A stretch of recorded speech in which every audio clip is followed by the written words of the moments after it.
Well, good evening, everyone. Welcome. We are live on Facebook. It's 8 o'clock. Hopefully you can see us all. My name's Dan. Hopefully my panel are there and they're going to come on. Tonight we have, drum roll please, John Kavanagh and Renee Evans. Say hi, guys. Hello. Hello, hello. Well, my first order of business tonight is firstly to say what a wonderful and beautiful panel we have today. So good to see you guys. You too. What I did last week was I handed over the hosting of the 8 p.m. to Alex. And this week I've traded her in for like a younger model, should we say. I can't comment on his looks, but tonight, John is going to be hosting. If you're just tuning in, why don't you comment below? Hopefully Alex didn't hear that bit, but if she did, then I'm really sorry. But yeah, comment below. We'd love to hear from you. But John, you're just going to take it all over now. And I'm just like, I'm happy to do that. I'm just a punter. I'm just here. So you're an expert panelist. You're an expert panelist tonight, but probably more in reality, Renee's our expert panelist. Yeah, I'm like a panelist. Yeah, because Dan, you're paid to be here, right? But Renee has made a great sacrifice to be here tonight. Renee, can you tell us what you are sacrificing to be our expert panelist? Yes, I am sacrificing a lot tonight. I am a MasterChef obsessive and I'm missing tonight's episode, which is really sad. I know I can watch it tomorrow. I understand. I'm going to preempt all of your angry comments. Of course, I can watch it again later. But if I'm not watching it live, I don't get the live Facebook updates that I could comment on. I can't talk about it. I was going to say, how are the forums going to cope without your I know. I am a huge commenter. I've been getting all these messages from like very peripheral Facebook friends saying, Renee, are you working for MasterChef? Because I just see your comments on the MasterChef page all the time. And you've been trolled a little bit on those forums too, haven't you?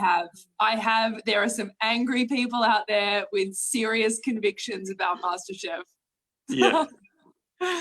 Yeah. Can I make a suggestion? Yeah, I've got a suggestion. Why don't people comment like what's happening in MasterChef? Through the whole night. Not right now. No. That would mean they're not listening to a word we're saying. No spoilers. No spoilers. Do not do that. Do not do that. Thank you. Dan, are you a MasterChef fan? No. I like, but the Australian show I got really into was Survivor. I would love to be on Survivor. Like, I just think it's amazing. Great. Did you watch it? Did you see David?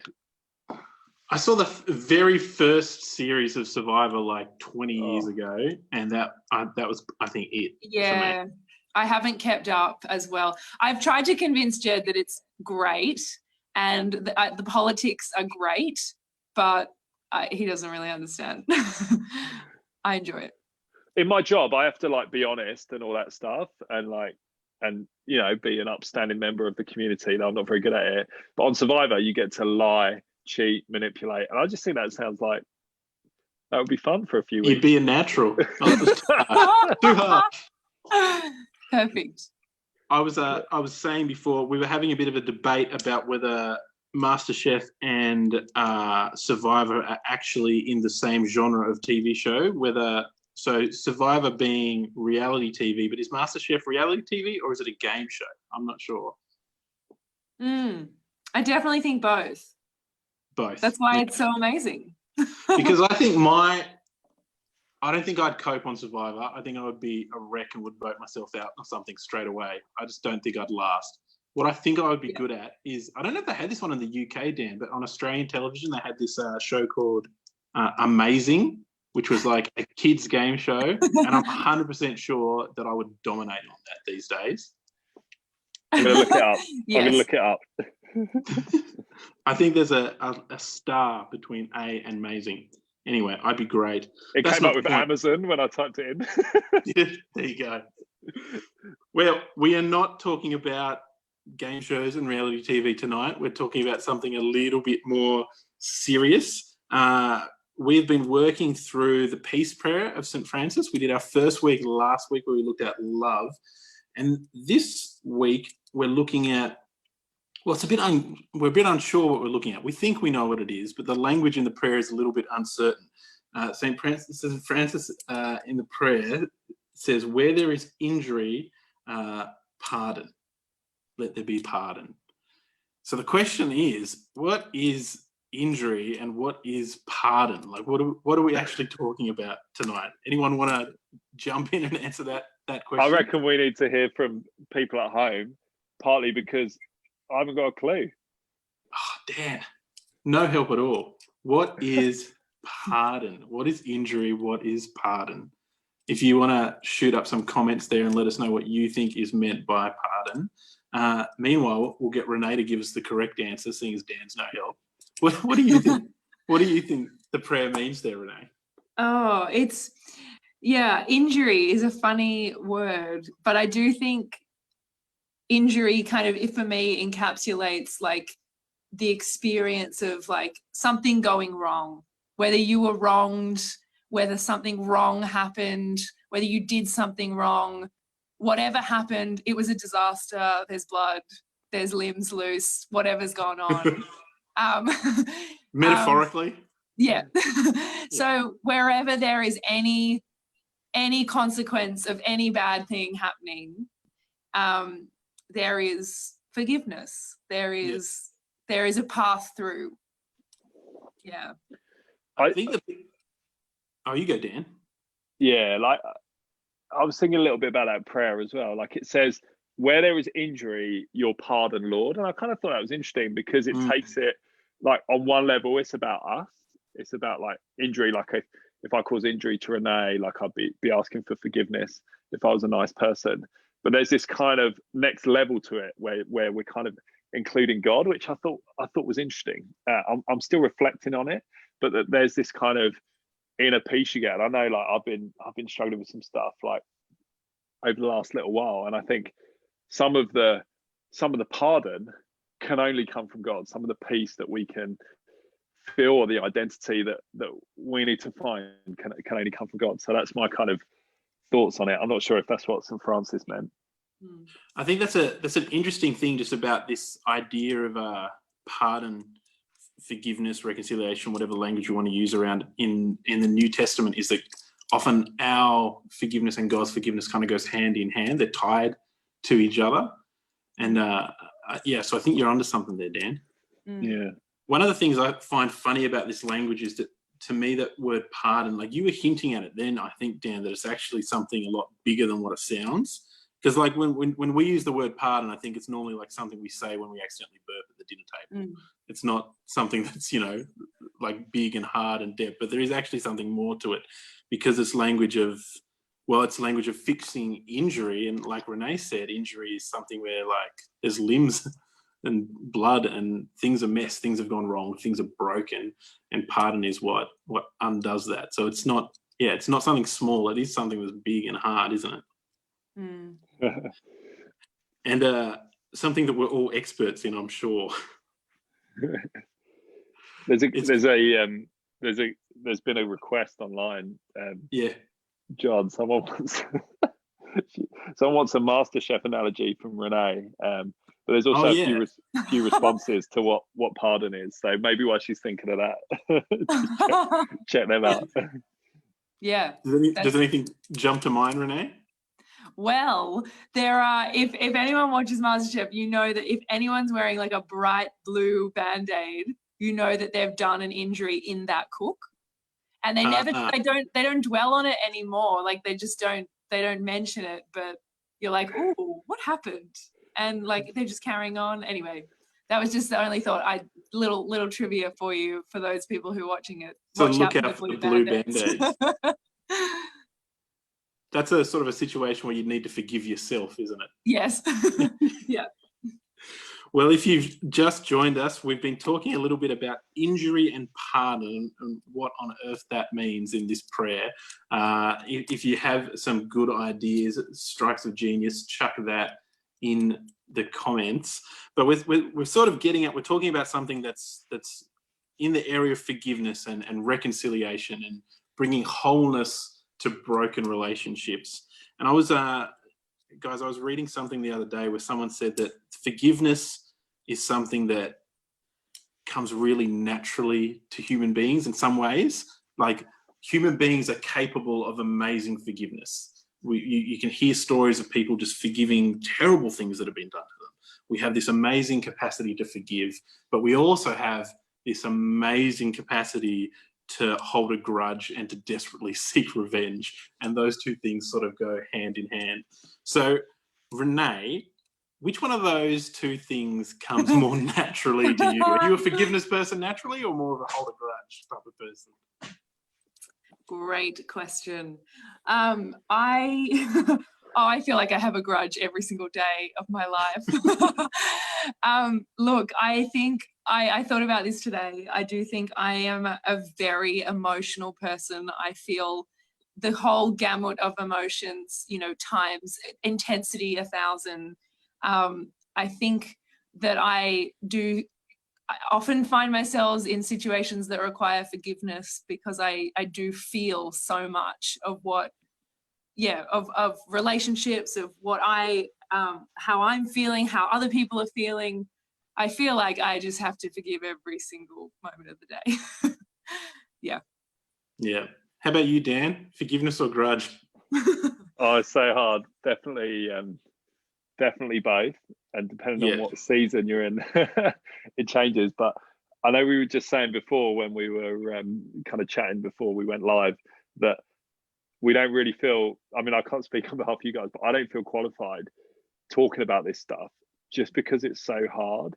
And I know, like, I remember a little while ago I did this kind of process where I look back over like people that I'd had like difficult conversations with. I remember someone like back at uni when I was 19, and I sent them this like this kind of message on Facebook. I hadn't spoke to this person for years, and it was a really nice message, but there's that sense of almost like wanting to like free yourself as much as like reconcile the relationship. And so then I find myself like inside my own head questioning my own motives, and then going back to just having a grudge, which can be really unhelpful. So yeah, I think that's kind of where I'm at tonight. Like, we're having a conversation and I'm not sure I feel that qualified. Which is why we've got Renee on. Yeah, that's right. I feel like I'm the worst person to be talking about this, but there you go. We're all learning. I think that's why we need someone. Great. This is the sort of topic where it is complicated, right? And it's not just about forgiveness. It's about something broader than that: reconciliation and justice and pardon and undoing wrong. And that's complicated and that's hard, and that requires the input of more than one person. Usually, it's not something that you can do on your own. And like you said before, Renee, you did you say that you feel like you've got a grudge every day? Oh yeah, I feel like there's a new grudge every day. Yeah. So this is obviously something you spent some time thinking about. Can you share with us some of your learning, some of the wisdom you've gleaned as you've like thought through this topic a little bit yourself? Yeah. So, in seriousness, as I mentioned, I do feel like this is something I've had to journey with a lot and regularly and time again. And I do really understand now at this point in my life why Jesus asks us to forgive 7 times infinity, because I think there are some, I definitely feel like I have to revisit this all the time. And something I read recently, thanks to Liam Miller, who mentioned this, introduced me to this theologian, Lauren Larkin, introduced me to this really amazing concept. So separating forgiveness and reconciliation. So forgiveness, she described it as requiring 3 deaths. So forgiveness requires the death, like a death that takes place in yourself, a death of, what the hurt that you've felt, what you feel like you're entitled to, how it defines you and your life. That has to die in order for forgiveness to take place. Secondly, that has to happen for the other person. That something for them has to die, their pride, what they have held on to, what they've experienced, how they're letting them define that. And then for reconciliation to occur, there has to be a death in the relationship as it stands. So like the relationship has to die because hurt has happened. People have held to stuff. The relationship can't continue in the state that it is. So the relationship dies in order for it to regenerate and for something new to occur.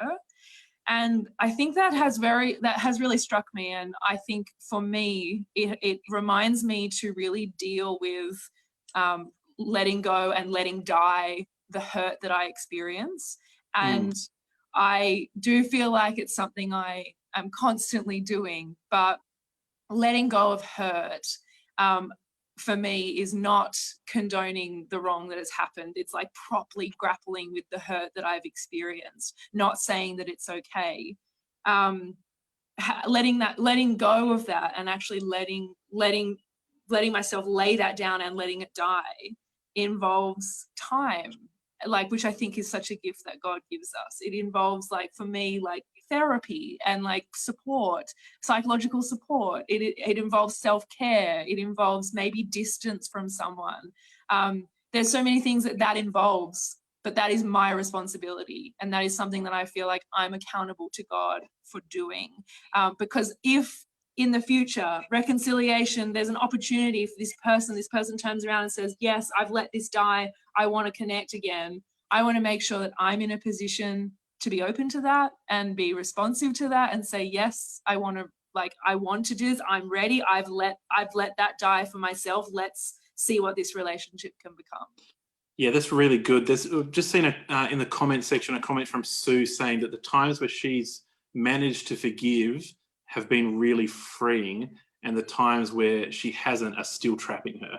And I think that's what you're talking about, right? In this first of the 3 deaths. Absolutely. I feel like in my experience, I've had to deal with the consequences of really not letting stuff go. And for me, that has led me towards, like, proper psychological therapy. Like and for me, that's been such an avenue, a pathway for healing, to actually let go of what has stuck, of what I cannot let go of what I don't feel free about. And we all have the stuff that we can't let go of. And it's really trite and Christian for us to say, let it go and give it to God and ask for forgiveness. But it takes a lot of time and it takes a lot of work to properly lay that down and to address the hurt that has happened and to move forward. Yeah. A good question has just come on the comments as well that would love to hear your thoughts on the place of repentance and making amends. That's a great question, because one of the things we were talking about, in a bit we're going to get to our Bible passage, which was the story of Zacchaeus. And that's a story of someone who needs to be forgiven, not forgive others. Someone who is in the wrong. We were talking about, like, it'd be great to have someone on the panel tonight who has just done something terrible to somebody else and are in desperate need of being forgiven, which is why we've got Dan here tonight. He pulled a face. I'm not sure I'm gonna give him space to comment back to that. But do you have what would your response be to that question? What are your thoughts on the place of repentance and making amends? And I think maybe that's tied up in this third death bit a little bit. Yeah, absolutely. I really have, in my years of walking with the issue of forgiveness, I do feel like I have such a strong sense of, like, what my responsibility is before God, and I feel so sure that I am accountable for my actions, and holding on to hurt and letting hurt define my life is an action. Like, that inaction is an action, me choosing to just move on and just let it fester and not properly deal with it. Like, that is something I have to be accountable to God for. And so, like, in terms of repentance, like, I really, it's the log in your own eye thing. Like, it's every day, like, knowing and praying that the action, like, we're trying to be responsible for what we've done, trying to let go of what we've done wrong. Forgive us our trespasses, and those that we trespass against. Like, it's absolutely something we have to be responsible for. But I do think it was very freeing for me to come to terms. I know this is a way bigger theological discussion that we don't have to go into, but I have really found it freeing to disentangle the reality of reconciliation and my responsibility with forgiveness. And I have been freed by the sad idea that sometimes reconciliation does not take place in this life, because there is all of that accountability that I was just explaining on my part. Like, there's a whole set of questions and choices that another person is making. And if they decide to not choose the pathway of life and to not deal with their hurt, or to not, for a whole bunch of reasons, reconciliation is not going to take place. And that is not something that I am accountable to God for. I'm accountable for my hurt. I'm accountable for my wrongs, but reconciliation might not take place. And I have to understand, in the brokenness of this world, that's a hard pill to swallow, but it's also freeing to know that there is so much that I can do in my responsibility, and genuinely hope for renewal, genuinely hope that God does the miraculous work of making two people or two groups or whoever's involved receptive to the regrowth of new life, of hope, of a reconciled relationship. That's great. Thanks, Renee. If you've just joined us, we're talking about this idea of pardon, forgiveness, reconciliation. It's a massive topic, and Renee has been sharing a lot of wisdom with us. So if you've got any questions or comments for Renee, chuck them in the comment section on Facebook. I've just seen one comment that I'm going to direct to you, Dan, from Beck, talking about this idea of a living forgiveness, that this is something that requires constant moving and living into. It's not a one-off thing that you just do. Like Renee's just been talking about just that. Yeah. Do you have any experience of this sort of ongoing process of forgiveness and reconciliation as a living thing that you've got to walk with day by day? Yeah, I really like that idea of like choosing to make a choice. And some of the really big stories, which we might explore later, are often about moving forward or taking a step forward when we don't feel like doing it. There's this like really terrible old phrase, which I'm going to say, which is like fake it before you make it, that you kind of, well, there's a story about like Corrie ten Boom, which some of us might have heard. Corrie ten Boom is an amazing lady who'd played a huge part in hiding lots of Jewish people during World War II and saved so many people's lives. But her and her sister ended up in a concentration camp, and sadly her sister passed away, but she survived. And she shares this story of like kind of doing a talk and talking about her time in a concentration camp and some of the difficulties around that. And as she's speaking, I think she might have even been in a church as she's kind of giving this talk, and I think she might have even been talking about forgiveness. She sees someone in the distance who was one of the guards from the concentration camp, and like her stomach drops, like she has that moment of sickness.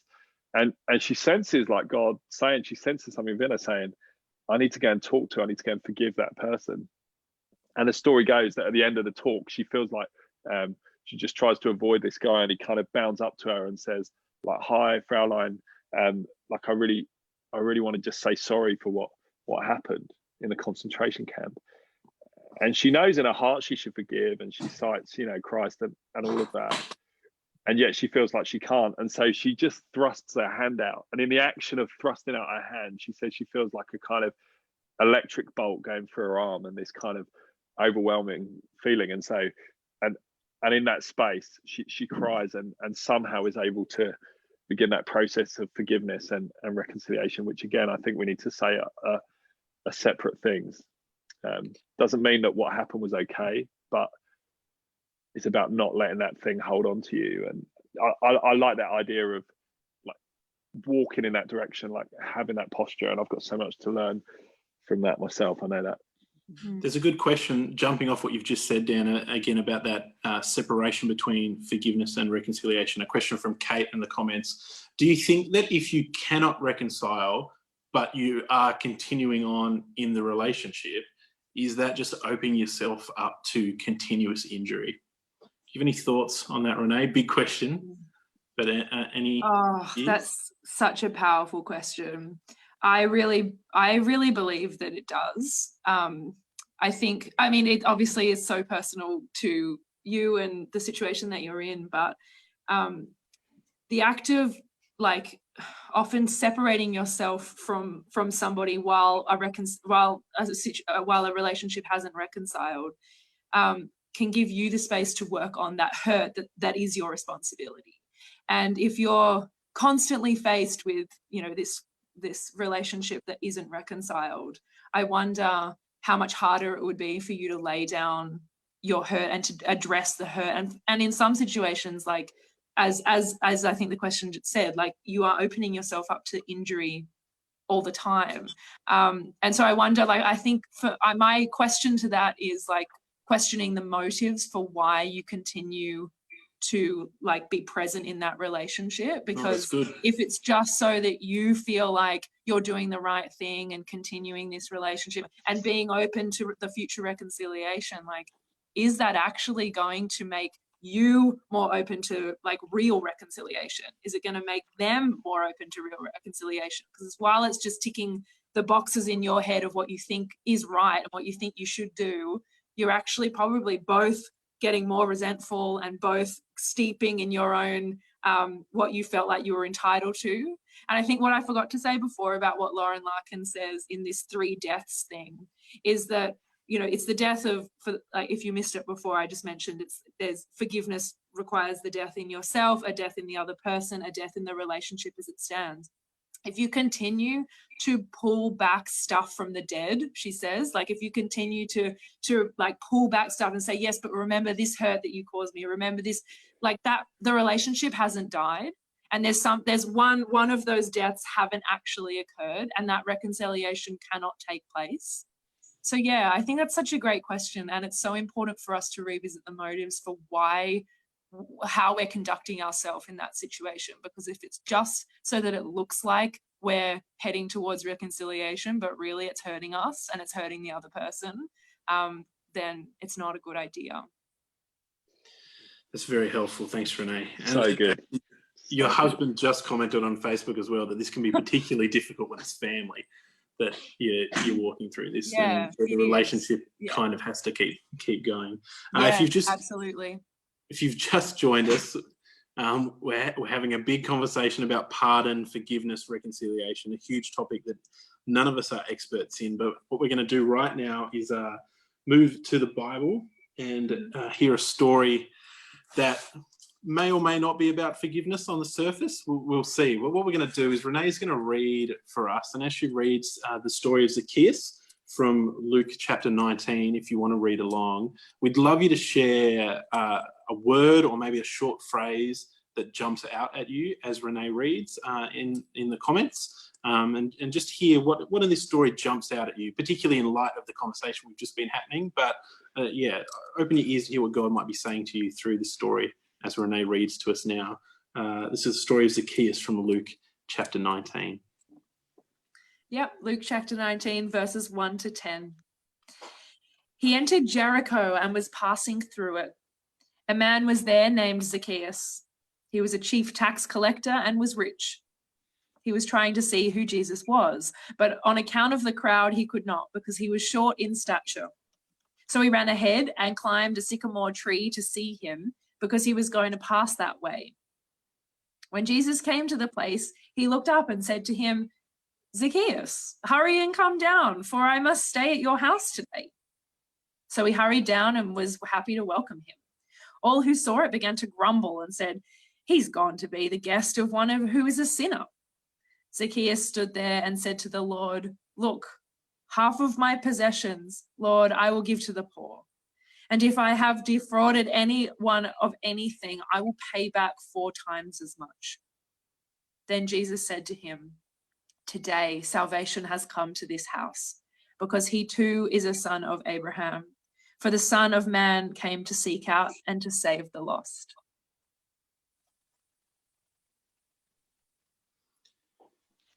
Yeah, so if there's a word or a short phrase that jumps out at you from that reading, chuck that in the comments on Facebook. Renee, what jumped out at you as you read? Any particular word or a short little phrase? 2, the first thing is that Jed would never have a problem of not being seen in a crowd, but being short in stature. But secondly, that salvation is, I loved that salvation here is connected to like this tradition. It's a part of Judaism. It's a part of, you know, the sons of Abraham, and how like it just reminded me that we really have the language for it in Christianity. We're not, as you said before, there's a natural thing about forgiveness. Humans are capable of it. We're made in the image of God. So I was struck by that salvation is something that is, it's a part of our language. It's this impossible, miraculous redemption is absolutely something that we have access to in this tradition. That's good. Jan on Facebook is saying that the word that jumped out at her is wanting to see Jesus. That Zacchaeus wanted to see Jesus. LT is thankful that Zacchaeus became a guest, that Jesus is a guest of sinners. Kat Coughlin came to seek out. Luana said, to seek and save the lost. Dan, what word or phrase jumped out at you? Yeah, mine was like when Jesus says, Zacchaeus, hurry and come down. So good. Hurry and come down.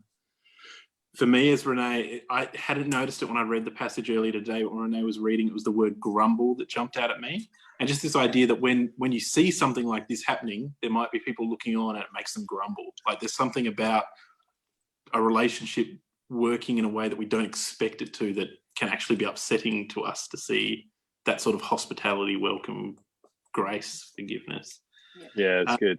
It's really Alex good. is saying, seek and save that which was lost. Similar. That seems to be a bit of a theme in the comments. If there was a word that jumped out at you as Renee read, chuck that in the comments now. Dan, on the surface, this passage doesn't seem to be too much about the idea of pardon or reconciliation or forgiveness, at least not like on a surface read. What do you think's going on here?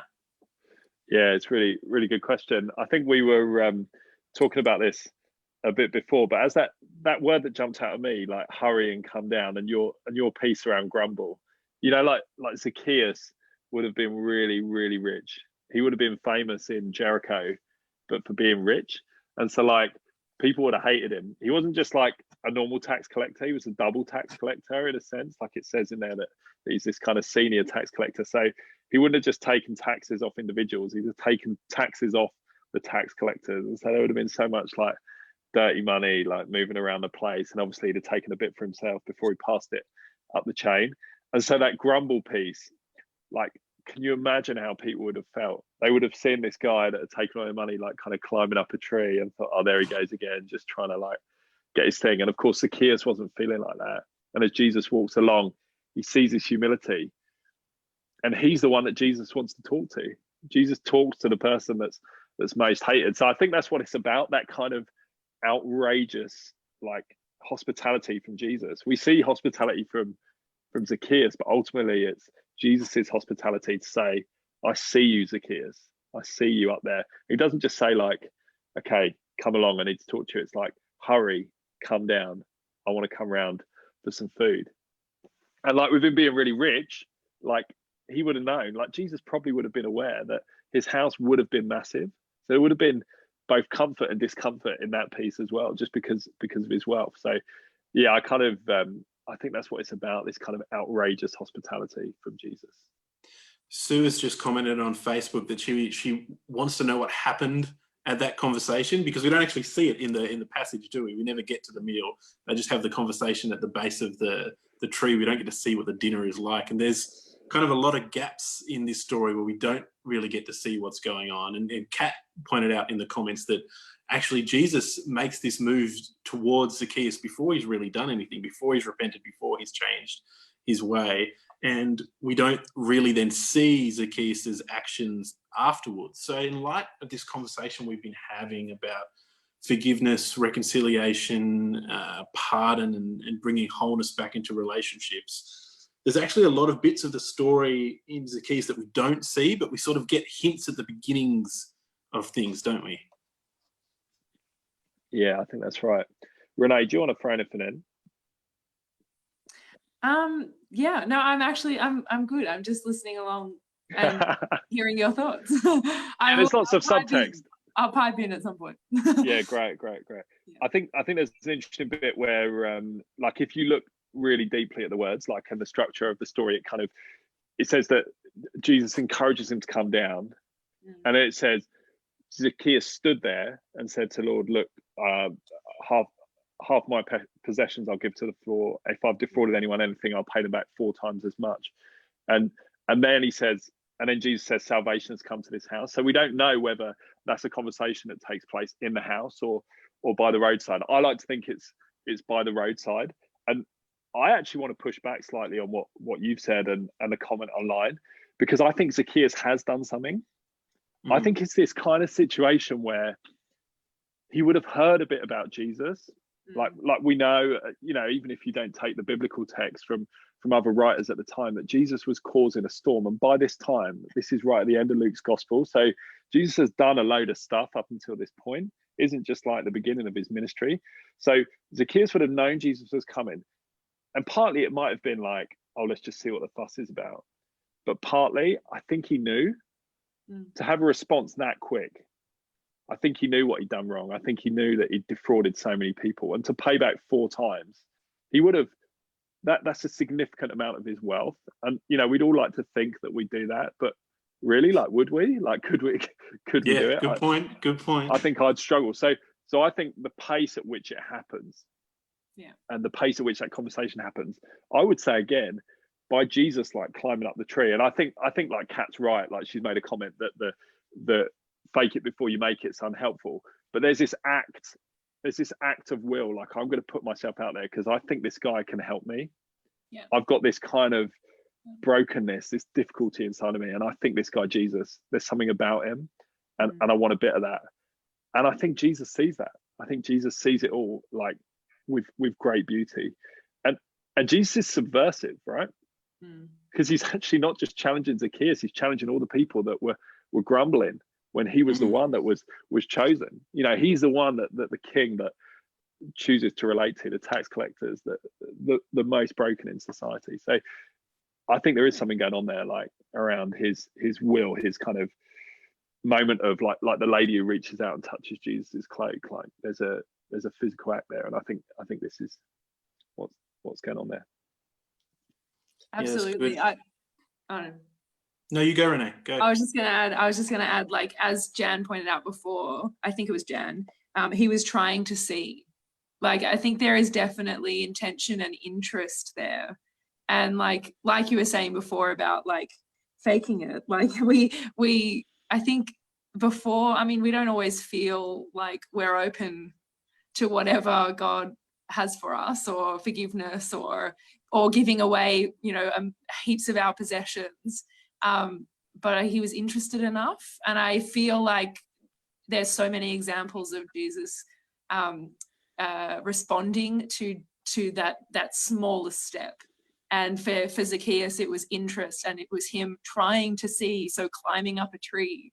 I think there's something so nice about Christ recognizing just the tiniest effort that someone makes towards him.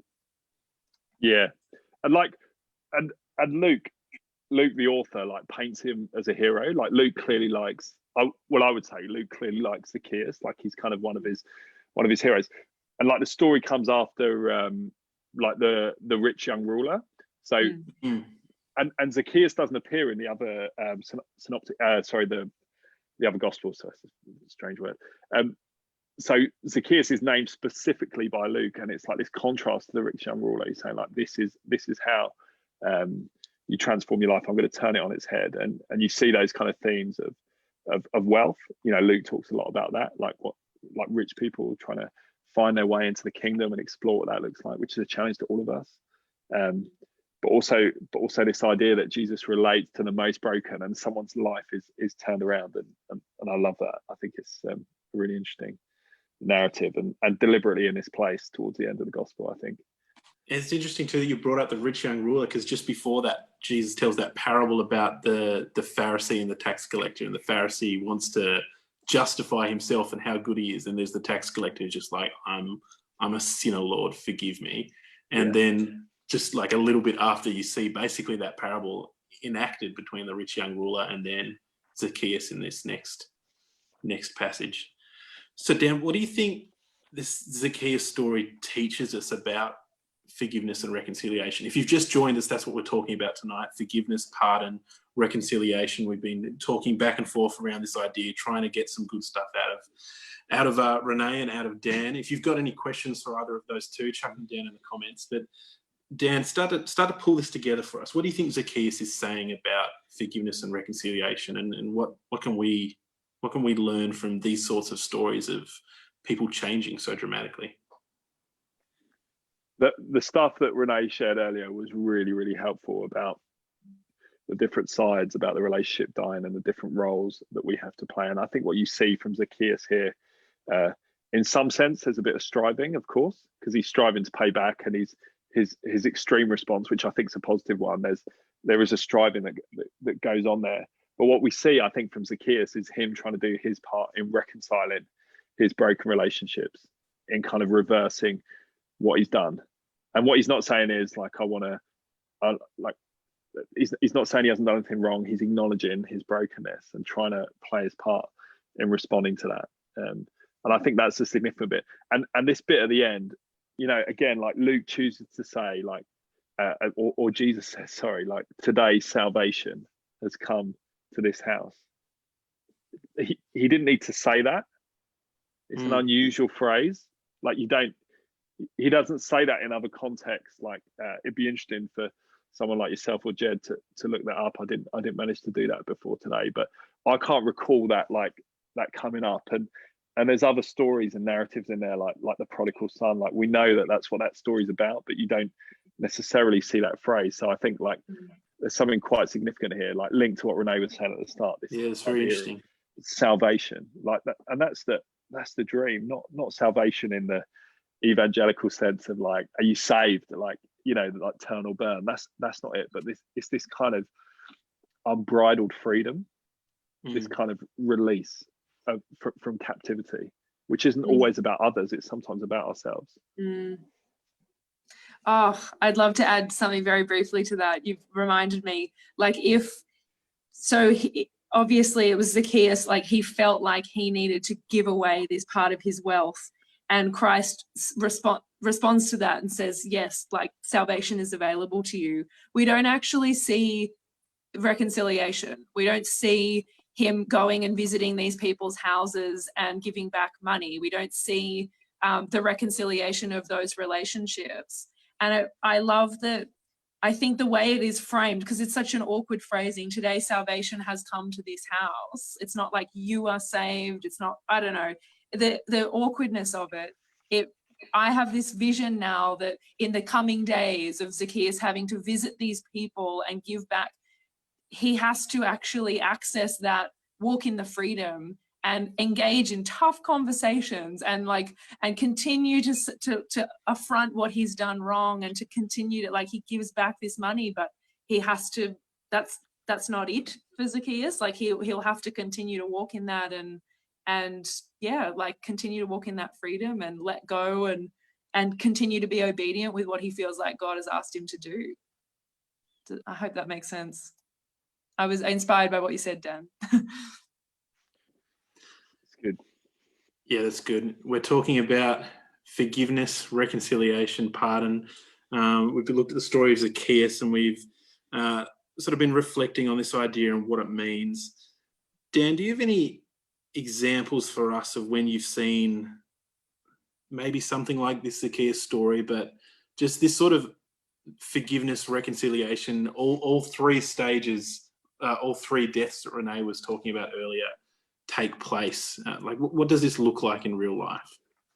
Yeah, thanks, John. Yeah, we a few years ago I went on a trip to Rwanda when I was training to be a vicar at theological college, and it was like a theological reflection education trip. So the idea was that we would go away and learn a bit about reconciliation firsthand, and Rwanda is often used as an example of a country that went through some severe and extreme brokenness, and yet has somehow managed to reconcile its people through the most difficult of circumstances. So we went on this trip, and part of the trip was to visit different places, and you always feel a bit awkward on those trips doing that because you don't want to get in the way of the community that exists and lives there. But we went along, and the other part was to meet fellow theological students. So we went to the Anglican like Bible college there and got to meet other students, and that was really nice, meeting people that were about to be ordained and kind of go on the same journey as us in a completely different part of the world. But we went, when we arrived, I remember meeting some people, and we'd had a really like rough flight. It's a hard life, isn't it? But we'd had a really, really bad flight, and I just remember being so tired, and that excitement of being in a new country, like the sounds, the smells, like the sights of Africa as we landed, and not sleeping that well. And then like our bus came at like, I think it came about 5:30 in the morning because we were driving into this community. So we went into this community, and it was really great. But you know, I'd visited places like that before, and I was probably over polite and over conscious that I didn't want to like engage too much because I didn't want to be unhelpful, which was just all about me and my pride in a sense. But we met some amazing people, and I remember this one guy, Pastor Etienne, and he'd lived through genocide where you know, Hutus and Tutsis went through this awful time in the country's history. And this guy, Pastor Etienne, when I met him, like he had something about him. He was like bubbling around. He had this kind of bounce about him, not in the kind of extrovert way, but in this kind of, it's like an inner beauty and a security. And I thought there's something about this guy. He showed us around, and I remember walking, like seeing a school and all of that. And then we went into this church building, and I remember sitting on this stool being so uncomfortable. Like, you know, we just had this flight. We were all really tired. I think they'd given us this wonderful, like huge meal, like you'd expect, loads of carbs and all of that. And just like really sleepy. And all of a sudden, this lady came up the front and began sharing her story of what had happened during genocide. And it was really difficult and harrowing stuff. And she began to tell a story of how a husband, a family had been killed by Hutus during genocide. And she recalled in detail the story of waiting in her house and seeing her husband dragged out in the street. And it was really, really big stuff, and really difficult to hear this. And this lady, just in a really humble, quiet way, shared this story. And then she talked about forgiving these people that had done that to her family. And I was a bit surprised and not really taking it all in. And then all of a sudden, a man from the front row stood next to her. She put his arm around him, and he began telling his story. And this man was a Hutu. In fact, he was the man that had gone to the village and had played a part in killing her husband. And there this couple were standing side by side with each other, sharing how they'd become reconciled. In fact, I distinctly remember the lady's words. She said to me, "I don't have a family anymore because they were killed during genocide. And so his family have become my family. And we've made this choice to look after each other, to serve each other. So when I'm sick, he comes round and helps me. If he needs money, I lend him money." And I remember just being brought to tears, like overwhelmed, because I just couldn't even comprehend what this woman was saying. It didn't feel real, the experience I was going through. And also just realizing, like, even now thinking about it, like the huge privilege to meet these people. And at the end, I realized that Pastor Etienne, he didn't tell me this himself, someone else told me, but the guy that had arranged this kind of talk for us and this conversation with these wonderful people had been responsible for reconciling like a significant hundreds of thousands of people throughout Rwanda during genocide, like and after, like just bringing people together through the most difficult time in the country's history. He was well known in Rwanda for his work. And I said to him, "Pastor Etienne, you've been through this. Like, how do you forgive these people? How do you do it? How do you find that kind of forgiveness?" And he paused, looked at me and said, "In my own strength, I can't do it. But Jesus, only Jesus, only Jesus." And honestly, like, that's it for me. Like, and these are difficult stories, right? Sorry, John, you probably want to ask a question. I was just going to say, it's like a story like that is inspiring, and like, I think you nailed it when you said what your experience was when you first heard it, that it can be hard to comprehend. And it's sort of like, it's a really extreme example of what we're talking about.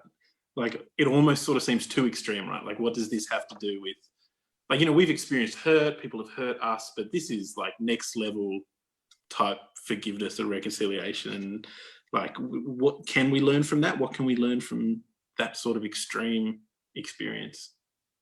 Yeah. And sometimes when you take a story out of context and you try and apply it to your life, particularly in a church context, that can be really unhelpful. But I really want to challenge us today and say, actually, a story like that can be helpful. A story like Corrie Ten Boom's can be helpful, because in some ways that's the standard. In fact, that's not even the standard. Jesus is the standard. He goes beyond that. He goes into the darkest place and out the other side and does it for us. And so that's our motivation. That's our picture of what could be. And however difficult it was looking at that man and looking at that woman, this guy had killed people, you know, the machete, it was brutal stuff. There was something profound and beautiful about that moment, and a depth and a richness that was beyond comprehension. You could feel it in the air, like you could just feel the thickness. So I would say, yeah, they're big stories, and absolutely it can be really hard to relate to them, but I believe they're stories that can inspire us, so that when I think about situations that I'm going through or that I've been through, of course I can make those steps. I really like that thing that Beck said, and that we talked a little bit about, this idea of living in forgiveness, making this choice for forgiveness, like walking in forgiveness. That's what the whole country's done, and they didn't have a choice. Like, they had to. If they'd have, I was reading something the other day, like if they'd have taken everyone to court for what they'd done and gone through the judicial system as we might do in Australia, it would have taken them 200 years. It would have bankrupted the whole economy. They wouldn't have physically been able to do that. And so they found a way of reconciling. And of course, there's stories of that not working, or people saying things that they don't mean in order to get reduced sentences and all of that. But the picture as a whole is beauty. And I think in Rwanda, we see a country that has been through the worst of times, the most difficult circumstances, and yet has begun to reconcile and heal their land ultimately. That picture we see in the Bible, that restore their land. And they're one of the most eco countries now, the most eco country in Africa. There's no plastic bags at all in the whole country. They have a voluntary, which everyone takes part in, street cleanup once a month, where people just go out and clean up their country. And I ask people about that, and they're like, we've been to hell, like we've seen the worst, we've seen this, what humanity can be like at its worst. So we want to try and shift that now. And I think there's some real hope and positivity that comes out of this reconciliation. That's really good. It's funny, back when Renee was sharing those 3 deaths, the third one, Renee, tell me if I get this wrong, but this idea that there's something in the existing relationship that has to die for it to move on, that the relationship has to die. For me, that when you first said it, there was a feeling of loss in that, like you're losing what you used to have. But then what Dan was just saying then, actually, when that death happens and the reconciliation can come about, that actually creates the opportunity for something really beautiful to happen afterwards. Like that the death actually leads to new life, which is gospel. If you've got any questions for Dan, chuck those in the comments now. Renee, do you have any response to the story Dan's just said? Yeah, I think I was reflecting on how I think some of my like darkest moments of feeling really despondent about particular relationships, or, you know, experiences of being wronged, is when I have had a very dim sense of hope for whether the relationship could ever reconcile. And I think for some of those relationships that, you know, still to this day are not reconciled for me, I think I do choose to love those stories because it reminds me to have hope that reconciliation is possible. If it happened in the most unlikely of circumstances like that one, it is absolutely possible. God can do amazing things. So I think it reminds me to have hope for reconciliation when in reality, reconciliation doesn't always occur. So I think it's dangerous to say those stories in place of, it might not happen for you, but it is so important to hear those stories to remember that we have to have hope. Like there's something very dark when we don't have hope that a relationship has the potential to be reconciled, not by any powers of man, but by the amazing power of God, that he can actually rejuvenate a relationship that has totally died. Yeah. A question has just come up from LT in the comments that I think maybe we won't try and answer live unless you want to have a crack at that, Dan. I don't know if you can see it, but it does make a very good point, I think, in LT's question, that this sort of conversation can bring up things that are very hard for people, particularly if you've been in a position where you've been hurt very seriously, abuse, violence, those sorts of things. So if there is anything that you need to talk through, Dan has put up on Facebook a contact detail that will get through to him and him only. So if you need to talk about something that's a bit too live to do on Facebook, then feel free to contact Dan either through that email or his number is in on the church website and things like that. So if you need to talk, we'll put that below as well, actually, John. Yeah, Dan will chuck that below. So if you need to talk about something, do that. But I think, guys, can I just respond to that, John, just quick? Yeah, because I think it's part of. I think it's a great question and it's really helpful. And I think what we want to try and do is like be really honest in this space. And like one of the things we really want to be is authentic. Like we're having a conversation here. Like we want this to be three people in their living rooms talking. That's what that is. And we love that it's live because anything can happen and we can respond to that. But the questions come in, should we expect that kind of reconciliation for everyone this side of heaven? Do we call abuse victims to that? And like John said, I'm not going to respond to that in any big way tonight, but I want to say that this is so messy. This is so complex. These are like some of the biggest issues. And if we pretend that we understand, that's not going to be enough. It's like the suffering question. Like if you try and say to someone when they've been through something which is truly awful, oh, I know what that's like because this happened to me. It's just not enough. It just doesn't do it. And when I read the Bible, one of the best things about it is that at times it's really clear and really helpful. But other times it's really grey, and what you perceive to be one of the answers is not the answer you expect. And I think life's about that, like living in that tension, living in that paradox. And so, yeah, I really want to encourage people, if you want to talk about that, like please reach out. We'd love to help or point you in the right direction. But just to say, there's no expectations on people watching tonight. We're trying to share our experiences. And as Renee shared some of that stuff, like it's really spoken to me and made me think about some of the situations that I've been in. And that's really what we're trying to do. So, yeah. That's good. Thanks, Dan. That's really helpful. I think hearing what the stories you shared and what Renee has shared, one of the things that has jumped out at me, but if you want to share what's jumped out at you, feel free to chuck that down in the comments, but just how important hope is in all of this. Because when you're in the messiness of life and you're trying to work out, how do I forgive? How do I move through this? Is it even possible? Where is reconciliation going to come? You need to have that hope, don't you? Because otherwise there is no possibility for moving forward without hope.